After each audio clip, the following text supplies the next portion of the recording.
Halo, nama saya Kanya Latifah Wijayanti dari kelas 10 IPS 2 dan saya akan membahas materi mengenai peradaban Cina kuno. Kondisi geografis dan lingkungan alam.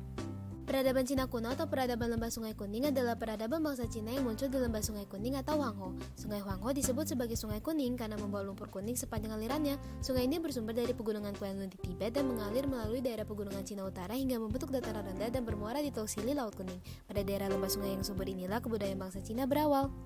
Dalam sejarah, daerah tersebut menyulitkan masyarakat Cina kuno untuk melaksanakan aktivitas hidupnya karena terjadinya pembekuan es di musim dingin dan ketika es mulai mencair akan terjadi banjir serta air bah.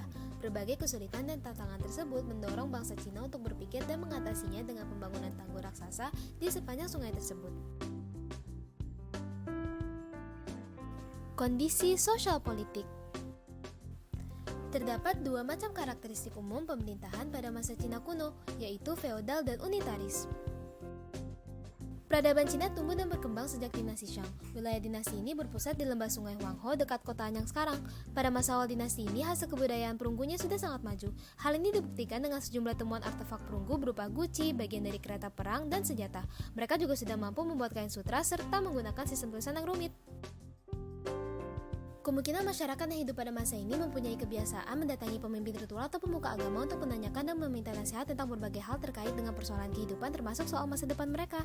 Pemuka agama ini kemudian menuliskan semua pertanyaan di atas tulang berikat sapi atau tempurung kura-kura dan membakarnya. Pola-pola retakan yang terjadi pada tulang dan tempurung kura-kura akibat pembakaran tersebut dipercaya sebagai pesan dari dunia roh dan hanya para pemuka agama itulah yang dapat mengartikannya.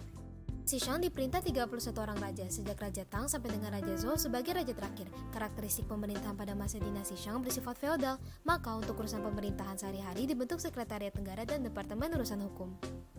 Sementara itu, masyarakat Cina masa ini mempercayai banyak dewa, antara lain dewa-dewa cuaca dan langit, serta dewa tertinggi yang dinamakan Shangti. Mereka juga percaya bahwa nenek moyang mereka, termasuk orang tua dan kakek nenek mereka setelah meninggal akan menjadi seperti dewa pula dan layak disembah. Pada dinasti Qin inilah periode unitaris dalam pemerintahan Cina kuno menggantikan sistem feodal sebelumnya. Kekuasaan kaisar bersifat absolut. Kaisar pertamanya adalah Shi Huangti. Pemerintahan Shi Huangti selalu menghadapi ancaman dari luar. Dalam rangka mempertahankan wilayahnya dari serbuan bangsa-bangsa yang datang dari wilayah utara, Kaisar Shi Huangti memerintahkan membangun tembok besar atau Great Wall China sebagai benteng pertahanan yang dikerjakan selama 18 abad. Shi Huangti wafat pada 205 sebelum Masehi dan digantikan oleh putranya Qin Ershi yang dikenal sebagai kaisar yang lemah dan tak punya pendirian. Oleh karena itu, pada masa pemerintahannya muncul banyak usaha merebut kekuasaan dari wilayah-wilayah bawahannya. Pergolakan pun sering terjadi dan pergolakan ini pula yang akhirnya mengakhiri dinasti ini yang hanya berlangsung selama 35 tahun.